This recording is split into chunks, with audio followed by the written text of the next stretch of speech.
Degree, engineering, PG పూర్తి చేసి కూడా ఉద్యోగాలు లేకుండా నిరాశగా ఉన్నారా? బ్యాంకు ఉద్యోగాలైతే బాగుంటాయి కానీ పోటీ పరీక్షల శిక్షణా సంస్థల్లో ఫీజు మీకు భారంగా అనిపిస్తుందా? అయితే ఆలస్యం ఎందుకు? మన వెనిగండ్ల ప్రక్కనే ఉన్న కౌండిన్యపురంలోని కౌండిన్య ఐఏఎస్ అకాడమీలో హైదరాబాద్ నుండి అత్యున్నతమైన ఫ్యాకల్టీతో ఆర్థిక భారం మోయలేని వారికి సేవాభావంతో లాభాపేక్ష లేకుండా కేవలం మంచి ఫ్యాకల్టీతో అతి తక్కువ ఫీజుతో నిర్వహించబడుతున్న మన ఐఏఎస్ అకాడమీలో చేరండి, చేర్పించండి, ఉద్యోగం సాధించండి. వివరాలకు doctor EV Narayana, retired principal, TGPS college, Guntur, founder and chairman cum managing trustee, Guntur, Andhra Pradesh. Cell number 9966112933.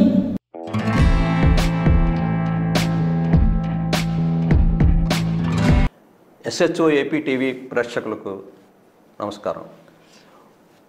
Guntur నగరం 1000 సంవత్సరాల సుదీర్ఘ చరిత్ర కలిసిన నగరం.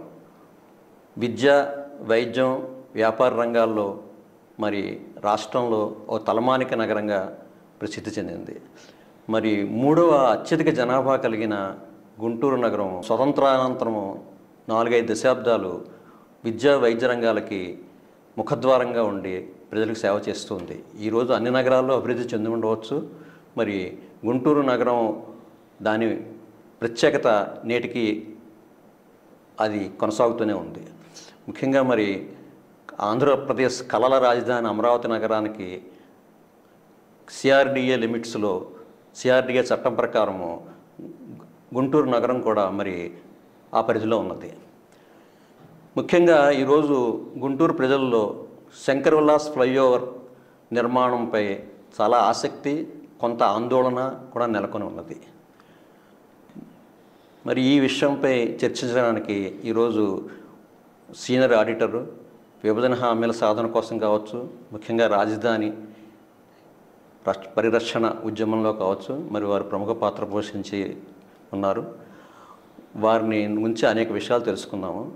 మరి ముఖ్యంగా ఇప్పుడు ఉన్న పాత బ్రిడ్జి గురించి ఒక 2 విషయాలు మనం ముచ్చరించుకోవాల్సిన అవసరం ఉంది.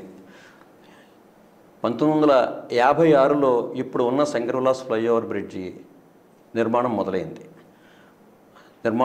1958లో అది ప్రజల సేవలకి అందుబాటులోకి వచ్చింది. ఈ బ్రిడ్జి ఎట్లా నిర్మాణానికి ప్రేరకమైన అంశం ఏది అంటే ఒక చారిత్రక సంఘటన దీనికి ఉన్నది. విజయవాడ గుంటకల్ రైలు మార్గంలో ఉన్న లెవెల్ క్రాసింగ్కి, రైల్వే స్టేషన్ సమీపాన ఉన్న లెవెల్ క్రాసింగ్కి అటు గుంటూరు 1 టౌను, గుంటూరు 2 టౌన్ను అనుసంధానించే విధంగా ఈ బ్రిడ్జి నిర్మాణం. శంకర్ విలాస్ అనే ఒక అత్యంత రద్దీ అయిన కూడల్ని అటు గుంటూరు 2లో ఉన్న అనేక హాస్పిటల్స్ ఉన్న ఏరియాని అనుసంధానం చేస్తూ ఈ బ్రిడ్జి నిర్మాణం ఉన్నది. అప్పట్లో 1956 వరకు కూడా లెవెల్ క్రాసింగ్ రైల్వే గేట్ ఉన్నది. మరి ఒక సందర్భంలో రైల్వే గేటు దగ్గర సుదీర్ఘకాలం గుంటూరు జనరల్ హాస్పిటల్కి చేరే నిమిత్తం ఒక గర్భిణీ స్త్రీ వేచి ఉండగా మరి సరైన సమయంలో గేటు తెరవక హాస్పిటల్కి చేరుకోలేక ఆమె మరణించడం జరిగింది. మరి ఆనాడు గుంటూరు మున్సిపల్ చైర్మన్గా శ్రీ నడింపల్లి లక్ష్మీ నరసింహారావు గారు ఉన్నారు. మరి వారు బ్రిటిష్ సామ్రాజ్యాన్ని గడగడలాడించి గుంటూరు కేసరిగా మరి స్వతంత్రోద్యమంలో ప్రముఖ పాత్ర వహించిన యోధులు. సో ఈ సంఘటనకి వారు కలత చెంది ఆనాడు ముఖ్యమంత్రిగా ఉన్న సంజీవరెడ్డి గారి దగ్గరికి వెళ్ళి వారితో పోరాడి ఈ గుంటూరు శంకర్ విలాస్ ఫ్లైఓవర్కి శాంక్షన్ తీసుకొచ్చి 1958లో దీన్ని పూర్తి చేయడం జరిగింది. మరి ఇది ఆంధ్రప్రదేశ్లోని మొదటి ఫ్లైఓవర్గా ఆ రోజు నిర్మాణం జరిగిన చరిత్ర దీనికి ఉన్నది. మరి దాదాపు 70 సంవత్సరాలు ప్రజలకు సేవను అందించి ఈ ఫ్లైఓవర్ కారణంగా మరి గుంటూరులో విద్య, వైద్యం, వ్యాపార రంగాలు అమోఘంగా అభివృద్ధి చెందడానికి ఒక రకంగా ఇండైరెక్ట్గా మరి ఇది కారణం కూడా అయిందని చెప్పవచ్చు. కాబట్టి మరి ఇప్పుడు 7 దశాబ్దాల అనంతరము ఆ రోజు 2 లేన్ నిర్మాణంగా జరిగిన బ్రిడ్జిని పెరిగిన రద్దీకి అనుగుణంగా నేటి అవసరాలను తీర్చే విధంగా 4 లేన్ బ్రిడ్జిగా నిర్మాణం చేయడానికి మరి ఇటీవల గౌరవ మంత్రివర్యులు మన గుంటూరు నగర పార్లమెంట్ సభ్యులైన డాక్టర్ పెమ్మసాని చంద్రశేఖర్ గారు చొరవతో మరి సేతుబంధన్ స్కీమ్లో దీనికి శాంక్షన్ తేవడం జరిగింది అని చెప్పి వార్తలు వెడుతున్న నేపథ్యంలో ఈ విషయాలన్నీ మరి శ్రీ పివి మల్లికార్జునరావు గారి ద్వారా మనం తెలుసుకుని ఈ విషయంలో ప్రజా చైతన్యం తీసుకొచ్చి భవిష్యత్ అవసరాలు ప్రజా ప్రయోజనాలకు అనుగుణమైన ఫ్లైఓవర్ నిర్మాణం జరగాలనే ఉద్దేశంతో ఈ చర్చ ప్రారంభిద్దాం. నమస్కారం మల్లికార్జునరావు గారు. ముఖ్యంగా మా దృష్టిలో శంకర్ విలాస్ ఫ్లైఓవర్ యొక్క ప్రాధాన్యత ఏంటనుకుంటున్నారు? శంకర్ విలాస్ బ్రిడ్జ్ యొక్క ప్రాధాన్యత, దాని పుట్టుపూర్వోత్తరాల గురించి ఇప్పుడు మీ యొక్క ఇంట్రడక్షన్లో మీరు సవివరంగా తెలియజేశారు. మీరు చెప్పినట్టుగా రాష్ట్రంలో మొట్టమొదటి బ్రిడ్జి రైల్ ఓవర్ బ్రిడ్జి ఇది మనకి, అదే రోడ్ ఓవర్ బ్రిడ్జి ఇది. మరి ఆ రోజు ఉన్నటువంటి పరిస్థితుల్లో గుంటూరు 2 ఏదైతే మనం ప్రస్తుతం చెప్పుకుంటున్నటువంటి గుంటూరు 2 అనేది వేగంగా అభివృద్ధి చెందుతున్నటువంటి క్రమంలో ఇటు నుంచి 2 టౌన్ నుంచి 1 టౌన్కి ప్రజల యొక్క రాకపోకలు పెరుగుతున్నటువంటి నేపథ్యంలో మరి ఆ రోజు అప్పుడు ఉన్న పరిస్థితుల దృష్ట్యా, ఉన్నటువంటి పరిమితమైనటువంటి ఆర్థిక వనరుల దృష్ట్యా ఆ రోజు మరి బ్రిడ్జి నిర్మించడం జరిగింది. మరి నగరం పెరిగిన తర్వాత సుమారుగా ఈరోజు ప్రస్తుతం చూస్తే దాదాపు 3 లక్షల మంది ప్రజలు ఇటు నుంచి అటు ఈ ఓవర్ బ్రిడ్జి మీద రాకపోకలు జరుగుతూ ఉన్నాయి. అలాగే సుమారుగా 50,000 పైబడినటువంటి వాహనాలు రోజు ఇటు నుంచి అటు వెళ్తున్నటువంటి క్రమం. ఈ అవసరాలు రీత్యా దాదాపుగా 90% హాస్పిటల్స్ ఈరోజు గుంటూరు 1 టౌన్లో ఉన్నాయి. అలాగే గుంటూరు 2 టౌన్లో 90% ఎడ్యుకేషనల్ ఇన్స్టిట్యూషన్స్, ఏదో స్కూల్స్ కానీ కాలేజెస్ కానీ అన్నీ కూడా గుంటూరు 2 టౌన్లో ఉన్నాయి. గుంటూరు 1 టౌన్ నుంచి 2 టౌన్కి కావాల్సినటువంటి నిత్యావసర వస్తువులు, సరుకులు కానివ్వండి, అలాగే కూరగాయలు కానీ, పాలు కానీ, ఇవన్నీ కూడా 1 టౌన్ నుంచి 2 టౌన్కి వస్తున్నట్టు. ఇంత తీవ్రమైనటువంటి రద్దీతో కూడినటువంటి శంకర్ విలాస్ బ్రిడ్జిని మరి ఈరోజు పెరుగుతున్నటువంటి అవసరాల రీత్యా దాన్ని విస్తరించేటటువంటి ప్రతిపాదన చేయటం జరిగింది. మీరు చెప్పినట్టుగానే కేంద్ర మంత్రి పెమ్మసాని చంద్రశేఖర్ గారు చొరవ తీసుకుని మరి బ్రిడ్జికి నిధులు సాధించి తీసుకొచ్చారు. వారిని సందర్భంగా గుంటూరు ప్రజల తరపున వారు చేసినటువంటి కృషిని అభినందిస్తూ ధన్యవాదాలు తెలియజేస్తున్నామండి. అయితే 2017లోనే మరి హిందూ కాలేజ్ సెంటర్ నుంచి లాడ్జ్ సెంటర్ వరకు ఆర్యూబీ రైలు ఓవర్ బ్రిడ్జి, రైలు అండర్ బ్రిడ్జి, సో సమగ్రంగా ప్రజల అవసరాలు, రవాణా అవసరాలని తీర్చే విధంగా ఒక డిపిఆర్ తయారు చేసినట్టుగా మరి తెలుస్తోంది. మరి ప్రస్తుతం ఉన్న డిపిఆర్కి, గతంలో డిపిఆర్కి మధ్య ఏమిటి వ్యత్యాసము? మరి ప్రజెంట్ డిపిఆర్లో మనం ఆశిస్తున్న లక్ష్యాలన్నీ అందులో ఉన్నాయా? ఇది 2017 కదండి. మొట్టమొదటిగా 2004లో అప్పుడు గుంటూరు 2 టౌన్లో గెలిచినటువంటి తాడిశెట్టి వెంకట్రావు గారు మొట్టమొదటిగా ఈ ఓవర్ బ్రిడ్జికి సంబంధించి ఒక డిజైన్ని వారు ప్రతిపాదించడం జరిగింది. అదేంటి అంటే లాడ్జ్ సెంటర్ దగ్గర నుంచి వయా హిందూ కాలేజ్ మీద నుంచి అటు మార్కెట్ సెంటర్ వరకు ఒక మెగా ఫ్లైఓవర్ నిర్మించాలన్నటువంటి ఒక ప్రతిపాదన అయితే చేశారు, కానీ ఎటువంటి కార్యరూపం దాల్చలేదు అది. తర్వాత రాష్ట్ర విభజన జరగడం, మళ్ళీ కొత్త ప్రభుత్వాలు వచ్చిన తర్వాత 2017లో అప్పటి parliament member, Guntur parliament member Galla Jayadev గారు, అప్పటి R&B మినిస్టర్ అయ్యన్న పాత్రుడు గారు, అలాగే నక్కా ఆనందబాబు గారు, మోదుగుడు వేణుగోపాల్ రెడ్డి గారు, వీళ్ళందరూ కూడా ఈ ఓవర్ బ్రిడ్జి మీద ఇటు నుంచి అటు ఒకసారి వాళ్ళు వాక్ చేసి అక్కడే ఉండి వాళ్ళు ఒక ప్రతిపాదన చేశారు. అదేంటి అంటే లాడ్జ్ సెంటర్ నుంచి హిందూ కాలేజ్ వరకు కూడా దాదాపు 1.6 కిలోమీటర్ దూరంతో వాళ్ళు ఒక మెగా ఫ్లైఓవర్ వేయాలి. అలాగే ప్రస్తుతం ఉన్నటువంటి బ్రిడ్జి ప్లేస్లో 2 ఆర్యూబీలు సుమారు 25 కోట్ల రూపాయల వ్యయంతో ఆర్యూబీ నిర్మించాలన్నటువంటి ప్రతిపాదన చేసి దానికి సంబంధించి 150 కోట్ల రూపాయలు ఖర్చు అవుతుంది, దాని ప్రతిపాదనలు సిద్ధం చేస్తున్నామని చెప్పేసి ఆ రోజు పత్రికాముఖంగా ప్రకటించడం జరిగింది. కానీ వాస్తవ రూపం వచ్చేటప్పటికి అది ఎటువంటి కార్యాచరణ రూపొందించబడలేదు. తర్వాత ప్రభుత్వాలు మారటం, మళ్ళీ ప్రస్తుతం అధికారంలోకి వచ్చినటువంటి కూటమి ప్రభుత్వంలో మరి ప్రజల యొక్క చిరకాల వాంఛలు తీర్చాలన్నటువంటి ఈ దృష్టితోటి గౌరవ పెమ్మసాని చంద్రశేఖర్ గారు మన కొత్త ఒక డిపిఆర్ని సిద్ధం చేసి దాన్ని ఇందాక మీరు చెప్పినట్టుగా సేతుబంధన్ స్కీమ్ కింద ఈ ప్రాజెక్టును శాంక్షన్ చేయించడం జరిగింది. దీని యొక్క ప్రాజెక్టు అంచనా వ్యయం 98 కోట్లుగా నిర్ధారించి వారు సుమారుగా 930 మీటర్ల విస్తీర్ణంతో, పొడవుతోటి ఒక బ్రిడ్జిని రూపకల్పన చేశారు. ఇది సుమారుగా వచ్చేటప్పటికి 37.5 అడుగుల హైట్ తోటి మరి బ్రిడ్జి ఉంటుంది. గతంలో వచ్చేటప్పుడు చూస్తే మనం 28 అడుగుల హైట్ తోటి ఉంది. అట్లాగే ఈ బ్రిడ్జి ఏంటంటే మనం కోరుకుంది లాడ్జ్ సెంటర్ నుంచి హిందూ కాలేజ్ దాకా మనం అనుకుంటే, కానీ వాళ్ళు ఉన్నటువంటి నిధుల కొరత దృష్ట్యా ఆ స్కీమ్లో కేవలం 100 కోట్ల రూపాయల లోపలే ప్రాజెక్టు ఉండాలన్నటువంటి ఇదితోటి మరి అరండల్పేట 8వ లైన్ ఏదైతే ఇండియన్ ఓవర్సీస్ బ్యాంక్ ఉందో అక్కడ నుంచి ఫ్లైఓవర్ స్టార్ట్ అవుతుంది. అది స్టార్ట్ అయ్యి మరి ఏసీ కాలేజ్ దాటిన తర్వాత మనకి రైట్ సైడ్ కల్పవల్లి సూపర్ బజార్ చూస్తాం. ఆ ప్రాంతంలో అంటే ఉమెన్స్ కాలేజీ రోడ్డు కన్నా కూడా ముందు ఒక 100 మీటర్ల ముందు వరకు వచ్చి రోడ్డు ఆగిపోతుందండి. అట్లాగే ఇది కనుక చూసినట్టయితే మనకి టోటల్గా మాస్టర్ ప్లాన్ రోడ్డు ప్రకారం ఇది 120 అడుగుల విస్తీర్ణంతో రోడ్డు వేయడం చేయడం జరుగుతూ ఉంది. ఈ 120 అడుగుల్లో మరి ఫ్లైఓవర్ వచ్చేటప్పటికి 70 అడుగులతోటి ఫ్లైఓవర్ చేస్తున్నారు పైన. ఆ 70 అడుగుల్లో కూడా అటు 5 అడుగులు ఇటు 5 అడుగులు మరి ఫుట్పాత్లు పెడుతున్నారు. అది పోతే మరి 60 అడుగుల తోటే మనకి పైన ఫ్లైఓవర్ ఉంటుంది ఇది వెహికల్స్ వెళ్ళటానికి. పోతే 120 అడుగుల్లో 70 అడుగులు పోతే ఇంకా మిగిలినటువంటి 50 అడుగుల్లో అటు 25 అడుగులు ఇటు 25 అడుగులు సర్వీస్ రోడ్డు కింద పెట్టారు. ఈ 25 అడుగుల రోడ్లో కూడా ప్రస్తుతం మనం గమనిస్తే ఒక 5 అడుగులు డ్రైన్ వెళ్తుంది, అటు 5 అడుగులు ఇటు 5 అడుగులు డ్రైన్ వెళ్తుంది. ఈ డ్రైన్ పోను మిగిలింది కేవలం 20 అడుగుల విస్తీర్ణమే. మరి 8వ లైన్ దగ్గర మనం 4వ లైన్ దాకా వెళ్ళాలి అని అంటే కేవలం ఆ 20 అడుగుల దారిలోంచి మనం వెళ్లాల్సినటువంటి పరిస్థితి ఉంటుంది. ఇప్పుడు అరండల్పేటకి బ్రాడీపేటకి వచ్చేటప్పటికి కనెక్షన్ వచ్చేటప్పటికి 4వ లైన్ దగ్గర మనకి మాస్టర్ ప్లాన్ ప్రకారం 60 అడుగుల రోడ్డు. అది అరండల్పేట 4వ లైన్ 60 అడుగుల రోడ్డు ఉంది, బ్రాడీపేట 4వ లైన్ కూడా 60 అడుగుల రోడ్డు ఉంది. మన గుంటూరు నగర ప్రజలు కోరిన కోరిక మేరకు 4వ లైన్ దగ్గర మరి అరండల్పేట నుంచి బ్రాడీపేట వైపు వెళ్ళటానికి వీలుగా 16.5 అడుగుల హైట్ తోటి 60 అడుగుల వెడల్పుతోటి అక్కడ మరి ఒక ఖానాన్ని ఏర్పాటు చేయడం జరిగింది, వెహికల్ అటు ఇటు వెళ్ళటానికి వీలుగా.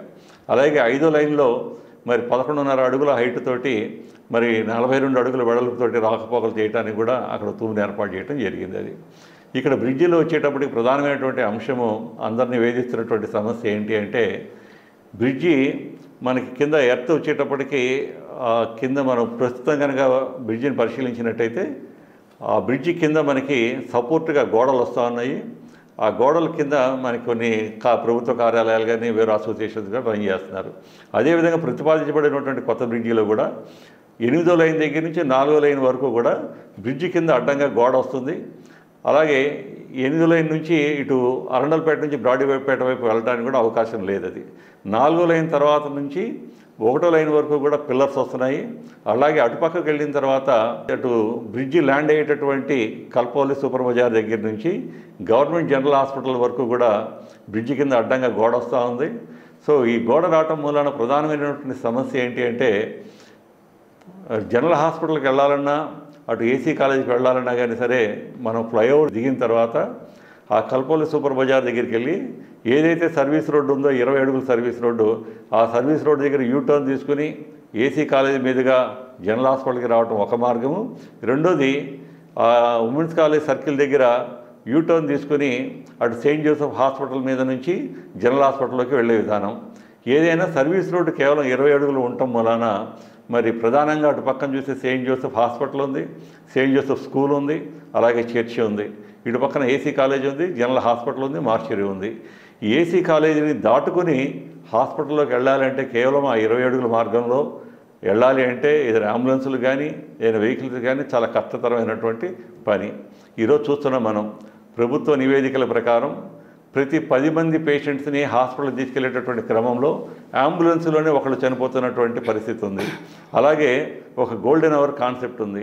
ఏదైనా హార్ట్ అటాక్స్ వచ్చినా ఏదైనా పెరాలసిస్ స్ట్రోక్ వచ్చినా సరే ఆ మొట్టమొదటి గంట చాలా కీలకమైనటువంటి విషయం. మరి అత్యవసరంగా హాస్పిటల్కి చేరాలి అనుకున్నప్పుడు మరి ఈ 20 అడుగుల సర్వీస్ రోడ్లోంచి ఈ కాలేజీల ముందు నుంచి స్కూల్స్ మీద నుంచి వెళ్ళటం అనేది ఎంత అసాధ్యమో పాలకులు కూడా గమనించాల్సినటువంటి అవసరం ఉంది. మరి దానికోసమే గుంటూరు ప్రజలుగా కోరుతున్నాము, మీరు ఈ సేతుబంధన్ స్కీమ్ కింద ప్రాజెక్టు వ్యయాన్ని మీరు కుదించుకోవటం మూలన అనుకున్న పద్ధతిలో మనం బ్రిడ్జి నిర్మించలేకపోతున్నాము. మీకున్నటువంటి ప్రభుత్వంకు ఉన్నటువంటి పలుకుబడిని ఉపయోగించి దీన్ని 150 కోట్లకో 170 కోట్లకో మీరు నిధులు సాధించి అనుకున్న పద్ధతి ప్రకారం లాడ్జి సెంటర్ నుంచి హిందూ కాలేజ్ దాకా ఒక మెగా ఫ్లైఓవర్ కట్టినట్టయితే మరి కింద ఉన్నటువంటి కాలేజీలకు కానీ హాస్పిటల్స్ కానీ స్కూల్స్ కానీ ఎటువంటి ఇబ్బందులు లేకుండా ప్రజలు రాకపోకలు సాగించేటటువంటి అవకాశం ఉంది. ఈ డిపిఆర్లో ఒకవైపు బ్రిడ్జి వచ్చినందుకు గుంటూరు ప్రజలకు ఆనందంగా ఉన్నా, కానీ ప్రాక్టికల్గా ఆలోచిస్తే ఏదో సామె చెప్పినట్టుగా కొండ నాలుక మందేస్తే ఉన్న నాలుగు పోయిన విధంగా ఉంది తప్ప ఇది ప్రజల అవసరాలు తీర్చే విధంగా లేదు. ఇందాక మీరు మీ ఇంట్రొడక్షన్లో చెప్పారు, సుమారుగా 65 సంవత్సరాల కిందట నిర్మించినటువంటి బ్రిడ్జి ఇది. మరి ఏదో ఒకటి 65 సంవత్సరాల తర్వాత ఇప్పుడు మళ్ళీ మనం ఇంకో బ్రిడ్జి కట్టుకునేటటువంటి అవకాశం వచ్చింది. నిధుల కొరతతోటి మీరు ప్రాజెక్టుని కుదించినట్టయితే మరి రాబోయేటటువంటి మళ్ళీ 60-70 సంవత్సరాల తర్వాత వరకు కూడా మీరు నిర్మించేటటువంటి ప్రాజెక్టు ప్రజల యొక్క అవసరాలను తీర్చగలిగేదిగా ఉండాలి. కానీ ఇది ఆ విధంగా లేదు. దయచేసి మీరు ఏదైతే గతంలో ప్రతిపాదించిన విధంగా దీన్ని లాడ్జ్ సెంటర్ నుంచి హిందూ కాలేజీ వరకు కూడా ఫ్లైఓవర్ నిర్మించాలి. అలా నిర్మించగలిగినప్పుడే ఇది ప్రజల అవసరాలను తీరుస్తుంది. ఒక్కసారి పాలకులు గమనించాలి, 2017లో ఆ రోజు మీరు వేసినటువంటి అంచనా వ్యయం 150 కోట్లు. మరి పెరిగినటువంటి ధరల ప్రకారం 2017 నుంచి 2025 వరకు అంటే 8 సంవత్సరాల తర్వాత అప్పుడు 150 కోట్లు ఉంటే ఇప్పుడు ఈరోజు 250 కోట్లు ఉండాలి ప్రాజెక్టు అంచనా వ్యయం. కానీ దీన్ని 98 కోట్లకు కుదించారు అంటేనే దీని అర్థమవుతుంది ఏ విధంగా బ్రిడ్జి విషయంలో పాలకులు కాంప్రమైజ్ అయ్యారు అని. అదేవిధంగా గౌరవ కేంద్ర మంత్రి గారు నవంబర్లో ఒక ప్రకటన చేశారు. ఈ నిర్మించబోయేటటువంటి శంకర్లాస్ బ్రిడ్జి అనేది గుంటూరు ప్రజలకు ఒక గుండెకాయ లాంటిది. ఇది ఒక సెంటిమెంట్తో కూడుకున్నటువంటి అంశం. దీన్ని ఒక ఐకానిక్ బ్రిడ్జిగా, ఒక టూరిస్ట్ స్పాట్గా దీన్ని మనం రూపొందిస్తాము. ఒక హౌరా బ్రిడ్జిగానో లేదా దుర్గమ్మ చెరువు బ్రిడ్జిగానో ఒక మంచి ఐకానిక్ బ్రిడ్జిగా దీన్ని రూపొందిస్తామన్నటువంటి మీ యొక్క ప్రామిస్ ఈరోజు ఏమైంది అని చెప్పి కూడా గుంటూరు ప్రజలు ప్రశ్నిస్తూ ఉన్నటువంటి పరిస్థితి. మరి గుంటూరు నగరఖ్యాతిని ఇనుమడింపు చేసే విధంగా ఒక ఐకానిక్ బ్రిడ్జ్ నిర్మించాలి అన్న మన కేంద్ర మంత్రివర్యుల ఆశయం ఆహ్వానించదగ్గది.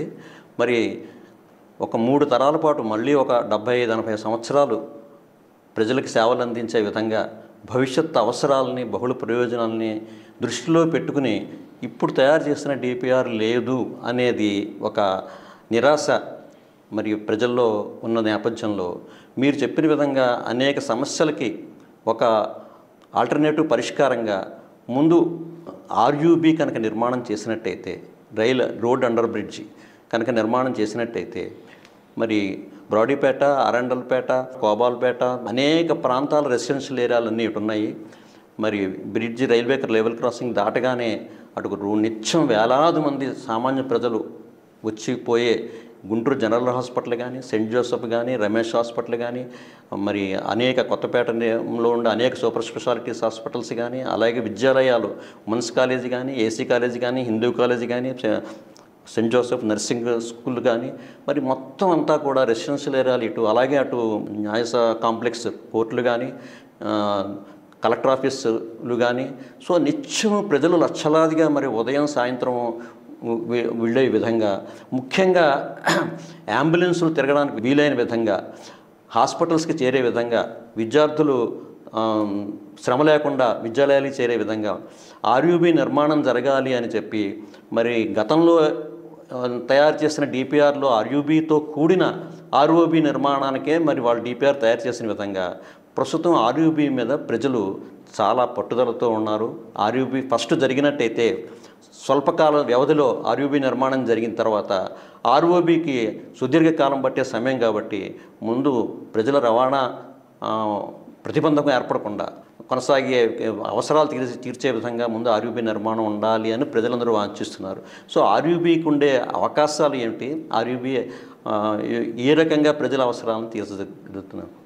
ఇప్పుడు నవంబర్లో జరిగినటువంటి ఒక సమీక్షా సమావేశంలో కేంద్ర మంత్రి పెమ్మసాని చంద్రశేఖర్ గారు ఈ కొత్తగా నిర్మించబోయేటటువంటి బ్రిడ్జి 12 నెలల నుంచి 16 నెలల కాలంలో దీన్ని కంప్లీట్ చేస్తాము అని చెప్పారు.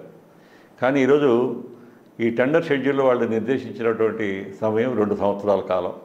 వీళ్ళు ఇచ్చింది 2 సంవత్సరాల కాలం అంటే కాంట్రాక్టర్ ఇంకా పైన ఎంత సమయం తీసుకుంటాడో మనకి ప్రత్యక్షంగా గతంలో 3 వంతుల దగ్గర తూములు నిర్మించేటటువంటి సమయంలో 1 నెల సమయం పడుతుంది అని చెప్పిన దాన్ని 3 నెలలు పట్టింది. అలాగే ఒక దశాబ్ద కాలంగా నంది వెలుగు రోడ్లో అక్కడ మరి బ్రిడ్జి ఆగిపోయి నిధులు లేమితోటి ఎలా ఉందో కూడా మన ప్రత్యక్ష ఉదాహరణలు మన కళ్ళ ముందు కనపడతా ఉన్నాయి. ఇటువంటి పరిస్థితుల్లో సుమారుగా 3 లక్షల మంది ప్రజలు ఇటు నుంచి అటు వెళ్ళటం కానీ, సుమారుగా 50,000 వాహనాలు ఇటు నుంచి అటు వెళ్ళటం కానీ, మరి ఇంతటువంటి ప్రాముఖ్యత కలిగినటువంటి శంకర్లాస్ బ్రిడ్జిని కూలదోసి ఇంకొక బ్రిడ్జి నిర్మించబోయే ముందు తలెత్తబోయేటటువంటి ట్రాఫిక్ సమస్యలను కూడా ఒకసారి తీవ్రంగా అంచనా వేయాల్సినటువంటి అవసరం ఉంది. గతంలో కూడా మన పౌర సంఘాలు విజ్ఞప్తి చేస్తూ ఉన్నాయి. కేవలం మీరు ఒక వారం 10 రోజుల పాటు శంకర్లాస్ బ్రిడ్జిని మీరు క్లోజ్ చేయండి. క్లోజ్ చేసిన తర్వాత తలెత్తబోయేటటువంటి ట్రాఫిక్ సమస్యలను ఒకసారి మీరు ప్రత్యక్షంగా అధ్యయనం చేయండి. మీరు కనుక ఆ ట్రాఫిక్ సమస్యలు మీరు అధిగమించగలమో, ఇబ్బంది ఏమి లేదు అనిపించిన తర్వాత మీ ఇష్టం వచ్చిన పద్ధతిలో మీరు చేసినా మనకి ఇబ్బంది లేదు. మరి 3 అంచెల కింద గతంలో చూసాం మనం. కేవలం ఒక 5 to 10% ట్రాఫిక్ మాత్రమే 3 అంచెల నుంచి వెళ్తుంది. రిమైనింగ్ 90% ట్రాఫిక్ అంతా కూడా మనకి శంకర్లాస్ బ్రిడ్జ్ మీద నుంచి వెళ్తుంది. అటువంటి 3 అంచెలని ఒక 4 రోజుల పాటు మూసేస్తామని చెప్పిన తరుణంలో మరి శంకర్లాస్ బ్రిడ్జ్ మీద ఏ విధంగా ట్రాఫిక్ సమస్యలు తలెత్తాయో మనం చూసాం. ఉదయం 8 తర్వాత లేదా 7:30 తర్వాత 10:30, 11 వరకు కూడా శంకర్లాస్ బ్రిడ్జ్ మీద వెళ్ళాలి అంటే చాలా కష్టమైనటువంటి, ఇబ్బందికరమైనటువంటి పరిస్థితులు. మరి అటువంటి పరిస్థితుల్లో మరి ట్రాఫిక్ సమస్యలు అధిగమించడానికి లేదా భవిష్యత్తులో కూడా ఉపయోగపడే విధంగా మన ఆర్యూబీ నిర్మాణం జరగాలి అని చెప్పేసి గుంటూరు పౌర సమాజం కోరుతూ ఉంది. మీ యొక్క డిపిఆర్లో కూడా వారు రూపొందించారు. 2 అటు ఇటు ఆర్యూబీలు కడతాము, సుమారు 11.5 అడుగుల హైట్ తోటి 16.5 అడుగుల వెడల్పుతోటి ఆర్యూబీలు నిర్మాణం చేస్తాము అన్నారు. కానీ మీరు చెప్తుంది ఎప్పుడు, ముందు ఆర్ఓబీ నిర్మాణం జరిగిన తర్వాత ఆర్యూబీ నిర్మాణం చేస్తామని అంటున్నారు. కానీ మనమేం కోరుతున్నాము, ఫస్ట్ మీరు ఆర్యూబీలు నిర్మించండి. 2 నిర్మిస్తే ట్రాఫిక్ ఇటు నుంచి అటు వెళ్ళటానికి కానీ ఎటువంటి ఇబ్బంది ఉండదు. ఆ తర్వాత మీరు ఆర్ఓబీ కట్టుకోండి అని చెప్పి అడుగుతున్నాము. కానీ దానికి వారు సుముఖత వ్యక్తపరచడం లేదు. ప్రజలకు వస్తున్నటువంటి ఒక సందేహం ఏంటి అంటే, అసలు ఆర్యూబీకి సంబంధించినటువంటి ప్రతిపాదనలు ఈ డిపిఆర్లో మీరు బడ్జెట్లో అమౌంట్ కూడా కేటాయించారా లేదా అనేది ఈరోజు సందేహం కలుగుతున్నటువంటి పరిస్థితులు. వాటిని నివృత్తి చేయాల్సినటువంటి అవసరం కూడా పాలకులకు ఉంది. అదేవిధంగా ఇదే సమయంలో ఏకకాలంలో మరి గడ్డిపాడు దగ్గర అక్కడ కూడా మరి ఫ్లైఓవర్ నిర్మాణం చేస్తామని అంటున్నారు. మరి అటుపక్క ఫ్లైఓవర్ నిర్మాణం జరిగినప్పుడు ట్రాఫిక్ ఏ విధంగా మళ్లించాలనేది అదొక సమస్య. దానితోటి మరి ఇదొకటి అంటున్నారు. అలాగే పేరేచల్ల వైపు వెళ్ళేటటువంటి గుజ్జనగూడ నుంచి పేరేచల్ల వైపు వెళ్ళడానికి ఆ చిన్నపలకలూరు దగ్గర బ్రిడ్జి కూడా అమౌంట్ శాంక్షన్ అయింది, అది కూడా మొదలు పెడతాము అని అంటున్నారు.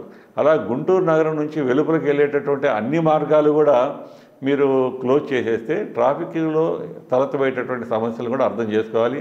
ముఖ్యమైనటువంటి సమస్య గుంటూరు జనరల్ హాస్పిటల్కి పేషెంట్స్ వెళ్ళేటటువంటి అవకాశాన్ని ఏ విధంగా సమస్యలు వేస్తున్నాయో చూడాలి.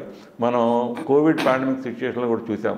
సకాలంలో అంబులెన్సులు జనరల్ హాస్పిటల్కి చేరకుండానే చాలామంది కూడా అంబులెన్స్లోనే మృతి చెందినటువంటి పరిస్థితి చూసాం మనం.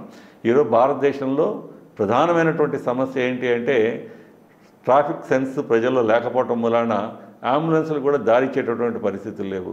ఒకవేళ దారి ఇద్దామన్నా కానీ సరే, ప్రస్తుతం రూపొందించినటువంటి బ్రిడ్జి విధానంలో చూస్తే ఆ 20 అడుగులు 18 అడుగుల రోడ్లో వ్యాపారస్తుల యొక్క ఎంక్రోచ్మెంట్లు ఎన్ని పోను, ఒక సింగిల్ వెహికల్ వెళ్ళటానికే ఇబ్బంది అయినటువంటి పరిస్థితుల్లో వెనకమాల వచ్చేటటువంటి అంబులెన్స్కి దారి ఇద్దామన్నా కానీ ఇవ్వలేనటువంటి పరిస్థితుల్లో మీరు రూపొందించినటువంటి బ్రిడ్జి నిర్మాణంలో ఉన్నాయి.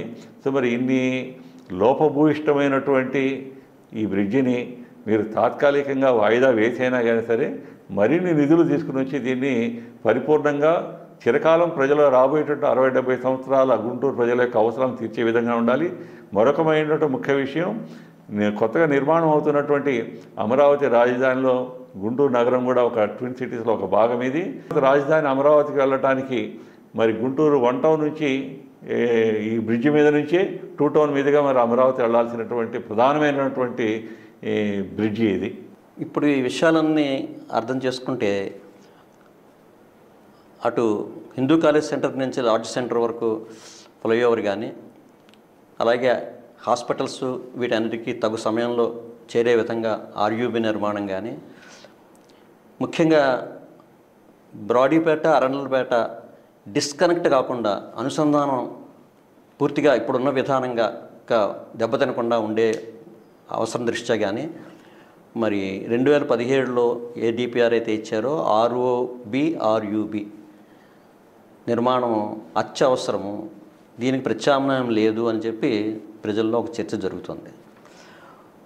మరి ఈ నేపథ్యంలో ఇదేదో వ్యాపార వర్గాలు వాళ్ళ ప్రయోజనాలు, వాళ్ళ వ్యాపారాలు దెబ్బతింటాయని లేవనెత్తారు అని చెప్పి ఒక ప్రచారం అయితే జరుగుతున్నది. మరి వ్యాపారం వర్గాలు కూడా సమస్యలో ఒక భాగం అయి ఉండవచ్చు. మరి ఈ విషయంలో ప్రజల్ని చైతన్యపరచడానికి వాస్తవాలు ప్రభుత్వానికి తెలియజేసి నచ్చజెప్పడానికి, అంతిమంగా భవిష్యత్ అవసరాలు, బహుళ ప్రయోజనాలతో కూడిన ఆర్ఓబి నిర్మాణానికి మరి ఎటువంటి కార్యాచరణ చేయదలుచుకున్నారు, ప్రజల్లోకి దీన్ని ఎలా తీసుకువెడతారు? మరి ప్రభుత్వానికి ప్రజాస్వామ్యంలో ప్రజాభిప్రాయమే అంతిమం, ప్రజా అవసరాలే ప్రభుత్వ లక్ష్యాలు కావాలి. భవిష్యత్ కార్యాచరణకి మరి అందరినీ సమన్వయపరచడము, మరి ఎడ్యుకేట్, ఆర్గనైజ్, యాజిటేట్ అంటారు ఏదైనా సమస్యను సాధించడానికి. మరి ఏ రకంగా ముందుకు వెళ్ళే పరిస్థితులు ఉన్నాయి ఇప్పుడు? ఈ వ్యాపార వర్గాల వాళ్ళందరూ కూడా ఈ బ్రిడ్జికి సంబంధించి వారు ఎటువంటి వ్యతిరేకత వాళ్ళలో లేదండి. సహజంగా ఎవరైనా కానీ సరే వారి యొక్క భూమి కానీ భవనాలను కానీ కోల్పోవాల్సి వస్తుందన్నప్పుడు కించిత్ బాధ అనేది ఎవరికైనా ఉంటుంది, సహజం అది. వాళ్ళు కూడా కోరుకుంటుంది ఏంటంటే ఉన్న సమస్యను అర్థం చేసుకున్నారు, మాకు ఇవ్వాల్సినటువంటి కాంపెన్సేషన్ని మీరు మనీ రూపంలో ఇవ్వండి, కానీ ఈ టీడీఆర్ అంటే transferable development rights, TDR bonds రూపంలో మాకు వద్దు అని చెప్పి వాళ్ళు కోరుతున్నారు. అది వారి యొక్క ఏకైక సమస్య అది. మరి వారి సమస్యను కూడా పరిష్కరించాల్సినటువంటి అవసరం ఉంది, సముచితమైనటువంటి ప్యాకేజ్ కూడా ఇవ్వాల్సినటువంటి అవసరం ఉంది. వ్యాపార వర్గాలతోటి మనం డిస్కస్ చేసినప్పుడు వాళ్ళు చెప్పింది ఏంటి అంటే, గత ప్రభుత్వ హయాంలో మరి ఇలా రోడ్లు పోయినటువంటి ప్రాంతాల్లో ప్రజలకు ఇచ్చినటువంటి టీడీఆర్ బాండ్స్ అనేక న్యాయ వివాదాల్లో చిక్కుని అవి ఎందుకు పనికి రాకుండా పోయినటువంటి వైనాన్ని మరి గత ప్రభుత్వంలో ఇచ్చిన టీడీఆర్ బాండ్లు చూసాం. ఏదో తిరుపతి మున్సిపాలిటీలో కానివ్వండి, కర్నూలులో కానివ్వండి, కాకినాడలో కానీ, గుంటూరు నగరంలో కానీ, అలాగే విశాఖపట్నం కానీ, తణుకు కానీ, అలాగా వివిధ ప్రాంతాల్లో భూములు కోల్పోయినటువంటి రైతులకు కానీ వ్యాపార వర్గాలకు కానీ ఇచ్చేటువంటి టీడీఆర్ బాండ్స్ ఏవి కూడా చెల్లనటువంటి పరిస్థితుల్లో మాకు ఇచ్చేటటువంటి బాండ్లకు కూడా న్యాయ పద్ధతి ఎంతవరకు ఉంటుంది అన్నటువంటి సందేహం వాళ్ళలో ఉంది. దాని మూలానే వాళ్ళు మాకు టీడీఆర్ బాండ్స్ వద్దు, మీరు ఏదైతే టీడీఆర్ బాండ్ ఇస్తారో దాని బదులు మాకు మనీ ఇవ్వమని అడుగుతున్నారు. సో వాళ్ళకి యొక్క సందేహాలను నివృత్తి చేసి మరి ప్రభుత్వం యొక్క చిత్తశుద్ధిని నిరూపించుకోవాల్సినటువంటి అవసరం ఉంది ఇక్కడ. ఎందుకంటే పాలకులు ఇచ్చినటువంటి టీడీఆర్ బాండ్సే చెల్లదు అని చెప్పిన తర్వాత ఇక వాళ్ళు ఎవరి దగ్గరికి వెళ్తారు వాళ్ళు? మరి అటువంటి పరిస్థితుల్లో మీ యొక్క చిత్తశుద్ధిని నిరూపించుకుని మీ యొక్క ఇష్యూ చేసినటువంటి టీడీఆర్ బాండ్లకి చట్టబద్ధత ఎంతవరకు ఉంది, దాని యొక్క మార్కెటబిలిటీ ఎంతవరకు ఉందన్నటువంటి విషయాన్ని కూడా మేము ప్రజలకి, వ్యాపార వర్గాలకి వాళ్ళకి అవగాహన కల్పించి వాళ్ళని సాటిస్ఫై చేయాల్సినటువంటి అవసరం ఉంది. అంతేగాని ఈరోజు లోపభూయిష్టంగా ఉన్నటువంటి ఈ బ్రిడ్జిని మరి వ్యతిరేకిస్తున్నటువంటి అందరినీ కూడా మీరు వ్యాపార వర్గాలకు అనుకూలము, మీరు ఏదో విధంగా బ్రిడ్జిని ఆపాలి అనుకుంటున్నారన్నటువంటి అభిప్రాయం మంచిది కాదు. గుంటూరు నగర ప్రజలుగా మేమందరం కూడా పూర్తిగా ఈ బ్రిడ్జి సాధించినటువంటి పెమ్మసాని చంద్రశేఖర్ గారి యొక్క కృషిని అభినందిస్తున్నాము. అట్ ద సేమ్ టైం దీంట్లో ఉన్నటువంటి లోటుపాట్లను సవరించి రాబోయేటటువంటి మరి 60-70 సంవత్సరాల యొక్క ట్రాఫిక్ దృష్ట్యా మీరు బ్రిడ్జిని రూపకల్పన చేయమని మాత్రమే అడుగుతున్నాము. మరి చాలామంది ప్రజలందరూ ఈరోజు కూడా అధికార పార్టీ కూటమి ప్రభుత్వంలో ఉన్నటువంటి నాయకుల్ని, ఏమండి మీరు బ్రిడ్జి శాంక్షన్ అయింది అంటే కదా, ఎక్కడి నుంచి చేస్తున్నారండి అంటే, మేము లాడ్జ్ సెంటర్ నుంచి హిందూ కాలేజ్ దాకా వేస్తున్నాం కదా అని అంటున్నారు. అందరూ అదే అపోహలు ఉన్నారు. గుంటూరు నగరంలో ఉన్నటువంటి ప్రజలందరూ కూడా ఏ ఆలోచనలో ఉన్నారు అంటే, ఇది లాడ్జ్ సెంటర్ నుంచి హిందూ కాలేజ్ దాకా బ్రిడ్జి నిర్మాణం చేస్తున్నారు అనుకున్నారు. కానీ మీరు రూపొందించిన విధంగా అరండలపేట 8వ లైన్ దగ్గర నుంచి ఏసీ కాలేజీ దాకే బ్రిడ్జి నిర్మిస్తున్నారు అన్నటువంటి ఆలోచన ప్రజల్లో లేదు. ఇప్పుడిప్పుడే ప్రజల్లో కూడా అవగాహన కల్పిస్తూ ఉన్నాము. ప్రజలు పూర్తిగా దీన్ని అవగాహన చేసుకున్నటువంటి వాళ్ళందరూ కూడా ఈ లోపాలని ఎత్తి చూపుతూ దీన్ని సవరించాల్సినటువంటి అవసరం ఉంది అని చెప్పి వాళ్ళందరూ కూడా మాకు సంఘీభావం తెలియజేస్తున్నాము. ప్రజల్లో చైతన్యం తీసుకొచ్చే విధంగా దీన్ని మేము కృషి చేస్తున్నాం. అనేకటువంటి మీటింగులు, ఎక్కడ వీధి మీటింగులు పెడుతున్నాము. అలాగే అన్ని వాకింగ్ ట్రాక్ దగ్గర కానివ్వండి, లేదా చిన్న చిన్న సమావేశాలు కూడా పెట్టి, అలాగే మీడియా ద్వారా కూడా ప్రజల దృష్టికి దీన్ని తీసుకెళ్తున్నాము. ప్రజల్లో వస్తున్నటువంటి చైతన్యాన్ని దృష్టిలో పెట్టుకుని ప్రజావసరాల దృష్ట్యా మీరు సరికొత్త డిపిఆర్ని మళ్ళీ రూపొందించి, ఏదైతే గతంలో మనం లాడ్జ్ సెంటర్ నుంచి హిందూ కాలేజ్ దాకా అనుకున్నామో, లేదా దానికన్నా కూడా ఇంకా బెటర్గా ఉండేటట్టుగా మీరు ఫ్లైఓవర్ నిర్మాణం చేస్తే బాగుంటుంది అని చెప్పేసి కోరుకుంటున్నాము. ఇప్పుడు కొత్తగా రూపొందించినటువంటి బ్రిడ్జి ఇది. టోటల్ లెంత్ మనకి 930 మీటర్లు. ఇది ఇక్కడ అరండలపేట 8వ లైన్ దగ్గర స్టార్ట్ అయ్యి ఇటు పక్క వచ్చేటప్పటికి ఏసీ కాలేజ్ దాటిన తర్వాత ఉమెన్స్ కాలేజ్ రోడ్డుకి 100 మీటర్స్ బిఫోర్ ఇక్కడ ల్యాండ్ అవుతుంది. ఇది ఇక్కడ వచ్చేటప్పటికి మనకి ఈ అరండలపేట 8వ లైన్ దగ్గర నుంచి అరండలపేట 4వ లైన్ దాకా, అంటే ఇది బ్రాడీపేట 4వ లైన్ అనుకోవచ్చు. ఇది ఈ 4వ లైన్ దాకా మనకి ఈ బ్రిడ్జి కింద వచ్చేటప్పటికి ఇలాగా ఒక గోడతోటి క్లోజ్ చేయడం జరుగుతుంది. అలాగే ఇటు పక్కన కూడా మనకు అప్ టు ఏసీ కాలేజ్ దాకా కూడా ఈ జనరల్ హాస్పిటల్ దగ్గర నుంచి ఇక్కడ దాకా కూడా కింద గోడ ఉంటుంది. ఇది ఇక్కడ చూసినట్టయితే మనం ఇది అరండలపేట 4వ లైన్ నుంచి బ్రాడీపేట 4వ లైన్ దాకా వెళ్ళేటటువంటి తూము ఇది. ఇదే మనకి 60 అడుగుల రోడ్డు, 60 అడుగుల తూముతోటి మనకి 16.5 అడుగుల హైట్ తోటి ఇది ఇక్కడ ఒక తూము ఉంది ఇటు నుంచి అటు వెళ్ళడానికి. అలాగే అరండలపేట 5వ లైన్లో కూడా 42 అడుగుల వెడల్పుతోటి 11.5 అడుగుల హైట్ తోటి ఇటు నుంచి అటు వెళ్ళడానికి అవకాశం ఉంది. 8వ లైన్ తర్వాత 10వ లైన్ దగ్గర అరండలపేట పోలీస్ స్టేషన్ దాటిన తర్వాత మనకి బ్రాడీపేట వైపు వెళ్ళేటటువంటి మార్గం ఉంది. కానీ బ్రిడ్జి 8వ లైన్లో దిగటం వలన 10వ లైన్లో అటు వెళ్ళటానికి కూడా అవకాశం లేదు. ఈ అరండలపేట నుంచి బ్రాడీపేట వెళ్ళేటటువంటి వాళ్ళందరూ కూడా లాడ్జ్ సెంటర్ దగ్గరికి వచ్చి అటు నుంచి బ్రాడీపేటలోకి వెళ్ళాల్సినటువంటి అవసరం ఉంది. ఇక్కడ చూసినట్టయితే మన ప్రధానమైన సమస్య ఏంటంటే ఈ అరండలపేట 8వ లైన్ దగ్గర నుంచి ఈ అరండలపేట 4వ లైన్ దాకా కూడా ఇక్కడ మధ్యలో ఉన్నటువంటి సర్వీస్ రోడ్డు డ్రైనేజ్ బోను కేవలం 20 అడుగులు మాత్రమే ఉంది. ఈ 20 అడుగుల సర్వీస్ రోడ్లోంచి దాటి 4వ లైన్ దాటిన తర్వాత మళ్ళీ మనం ఆర్యూబీ వచ్చేటప్పటికి అరండలపేట 2వ లైన్ దగ్గర నుంచి ఆర్యూబీ స్టార్ట్ అవుతుంది. అంతవరకు కూడా మనకి రోడ్డు విశాలంగానే ఉంటుంది కాబట్టి ఇబ్బంది లేదు. ఇటు పక్కకు వచ్చేటప్పటికి వెహికల్స్ ఇలాగా ఇక్కడ దిగిన తర్వాత ఈ ముందుకొచ్చి ఈ ఉమెన్స్ కాలేజ్ సర్కిల్ దగ్గర నుంచి యూటర్న్ తీసుకుని అటు సెయింట్ జోసెఫ్ స్కూల్ దగ్గర నుంచి సెయింట్ జోసెఫ్ హాస్పిటల్ దాటిన తర్వాత ఇక్కడ కూడా ఒక 42 అడుగులతోటి ఒక తూము ఏర్పాటు చేశారు. అందులోంచి జనరల్ హాస్పిటల్కి రావాల్సి ఉంటుంది. ఇక్కడ మనం చూసినట్టయితే ఇక్కడ ఏసీ కాలేజ్ ఉంది. ఏసీ కాలేజీ గేటు తీయంగానే ఎదురుగుండా అడ్డంగా మరి బ్రిడ్జ్ కింద గోడ ఉంటుంది. అది దాన్ని దాటుకుని మరి ఇటు నుంచి కనుక వెహికల్స్ హాస్పిటల్కి వెళ్ళాలి అంటే ఏసీ కాలేజ్ దాటి జనరల్ హాస్పిటల్కి వెళ్ళాలి. మరి ఏసీ కాలేజీ దాదాపు 150 సంవత్సరాల చరిత్ర కలిగినటువంటి కాలేజీ. మరి ఆ కాలేజీలో అనేకమైనటువంటి గవర్నమెంట్ ఎగ్జామ్స్ కానీ కాంపిటేటివ్ ఎగ్జామ్స్ సంబంధించి కానీ లేదా ఇంజనీరింగ్ ఎంట్రన్స్ కానీ రకరకాల పోటీ పరీక్షలకి ఎగ్జామ్ జరుగుతూ ఉంటాయి. మరి ఒకేసారి ఎగ్జామ్ అయిపోయిన తర్వాత కొన్ని వేల మంది విద్యార్థులు బయటకు వచ్చిన తర్వాత ఆ 20 అడుగుల రోడ్డు దాటి జనరల్ హాస్పిటల్కి వెళ్ళాలి అంటే అంత కష్టమవుతుంది. అలాగే అటు సైడ్ చూసుకున్నట్టయితే సెయింట్ జోసెఫ్ స్కూల్ ఉంది. మరి ఆ సెయింట్ జోసెఫ్ స్కూల్లో కూడా మరి వేలాది మంది విద్యార్థులు చదువుకుంటూ ఉన్నారు. అటుపక్క కూడా 20 అడుగుల దారిలోంచి ఆ స్కూల్ని దాటి మరి సెయింట్ జోసెఫ్ హాస్పిటల్ ఎదురుగా ఉన్నటువంటి ఈ తూము ద్వారా జనరల్ హాస్పిటల్కి రావాలి.